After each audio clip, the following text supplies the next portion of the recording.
사실은 지난 시간에 제가 재판 진행과 관련해서는 가능한 한 특별한 일이 아니면 영상으로 이렇게 말씀을 드린 것은 지양하겠다, 그렇게 좀 말씀을 드린 적이 있는데, 이번에 제가 공판 기일 연기 신청서를 낸 것을 또 많은 분들이 아시고 그 이유에 대해서 궁금해 하시기 때문에 여기에 대해서는 제가 좀 말씀을 드려야겠다는 생각을 하게 되었습니다. 제가 6월 28일에 서울중앙지검에 사무원으로 하여금 수사기록 열람 등사 신청을 하도록 했습니다. 그래서 사무원이 가서 그 신청서를 냈더니 7월 15일 등사일을 지정을 했습니다. 7월 15일 돼서 이제 등사할 수 있다고 했어요.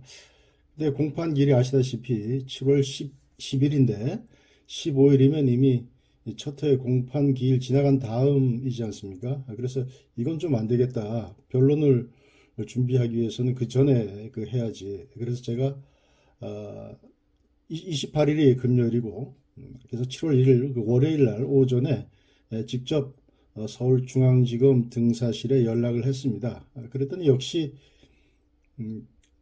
7월 15일 외에는 곤란하다. 뭐 특별한 사유가 없었어요.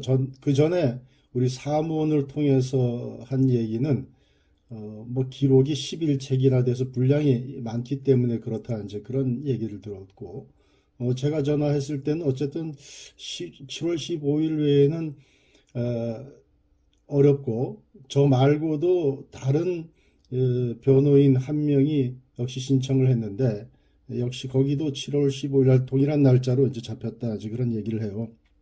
그래서 제가 그럼 저 말고 다른 변호인 중에서 기록을 등사해 간 사람이 있느냐 그랬더니 없답니다. 그리고 아마 열람 등사 신청을 하면 그런 그 내역들이 다 남아 있는데, 아까 말씀드린 것처럼 신청 자체를 저하고 다른 변호인 한 명이 했을 뿐이고, 그 밖에 등사해 간 그 변호인이나 신청한 변호인은 없다, 이런 얘기를 들었습니다.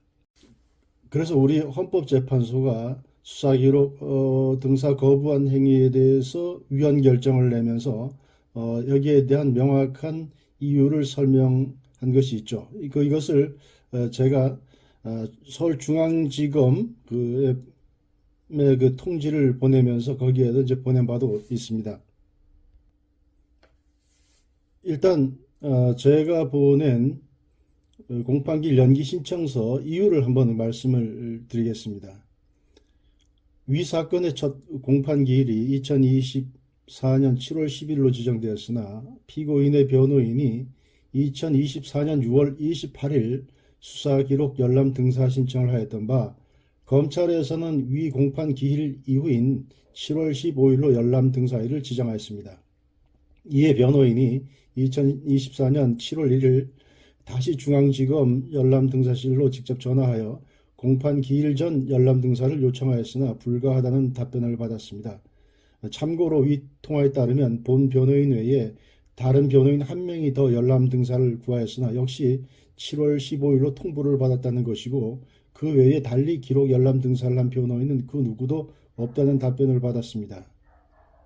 본 변호인의 피고인을 비롯하여 피고인이 다수이고 쟁점도 사전에 파악하고 준비해야 할 것들이 있는 까닭에 관련자 진술, 수사기관이 확보한 기타 증거 등에 대한 변호인들의 사전 검토 없이는 첫 공판기일이 사실상 공전될 수밖에 없어 효율적 재판 진행을 위해서라도 근본에 한하여 변호인이 수사기록을 열람할 수 있는 기일 이후인 7월 15일 이후로서 가장 빠른 기일로 공판기일을 변경하여 주실 것을 부탁드립니다.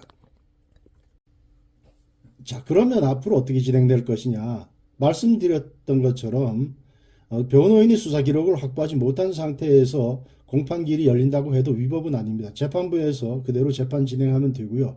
또 다른 한편으로 보면 김호중 피고인 외에 다른 피고인들은 사건 관계가 비교적 단순합니다. 그래서 이 사람들 입장에서 보면 집행유예로 나가는 것이 확실하다, 가능성이 높다.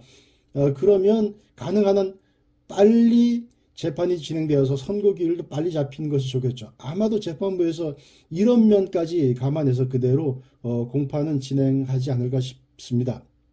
그러나 원칙적으로 헌법재판소의 위헌 결정에서 보듯이 피고인의 실질적 방어권을 위해서는 수사 기록이 공판 기일 전에 확보되는 것이 원칙이고 반드시 필요한 겁니다. 그래서 이게 확보되지 못한 상태에서는 어떻게 진행될 것인가? 원래 첫 회 공판 기일에서는 피고인이 나오면 피고인 본인 맞느냐? 그걸 우리가 뭐 인정신문이라고 하는데 그런 인정신문 하고요. 그 다음에 검사가 뭐 공소사실을 읽고 그 다음에 증거 목록을 제출하죠. 그리고 이제 그 공소사실을 읽고 나면 거기에 대해서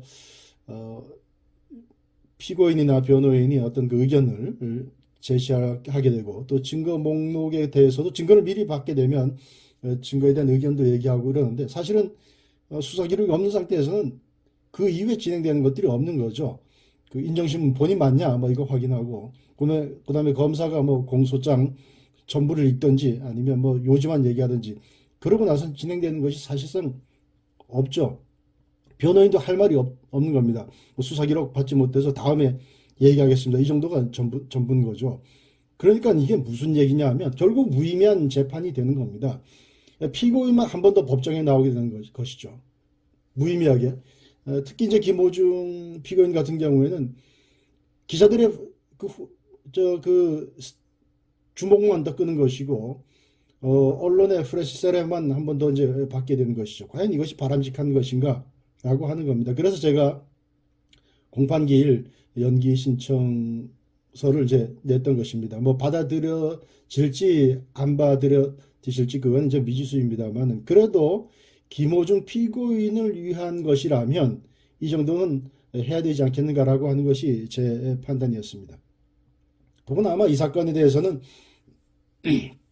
뭐 김호중 피고인이 공소 사실을 이미 전부 다 사실상 뭐 자백을 하지 않을까 뭐 그렇게 보여집니다.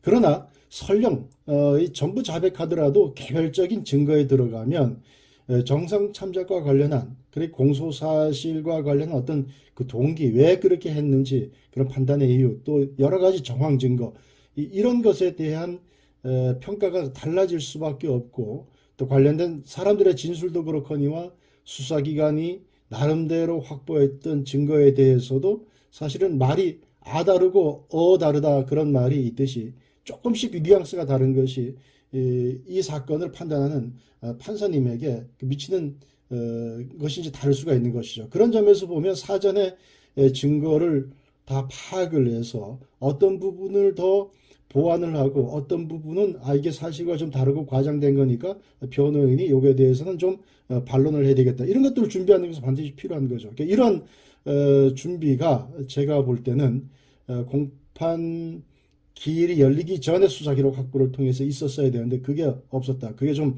아쉽다라고 하는 생각이 들고요. 그래서 일단 제 입장에서 보면 제가 김호중 부친으로부터 선임된 김호중의 변호인으로서 김호중을 위하여 가장 최선이라고 하는 생각으로 일단 공판기일 연기 신청을 했습니다.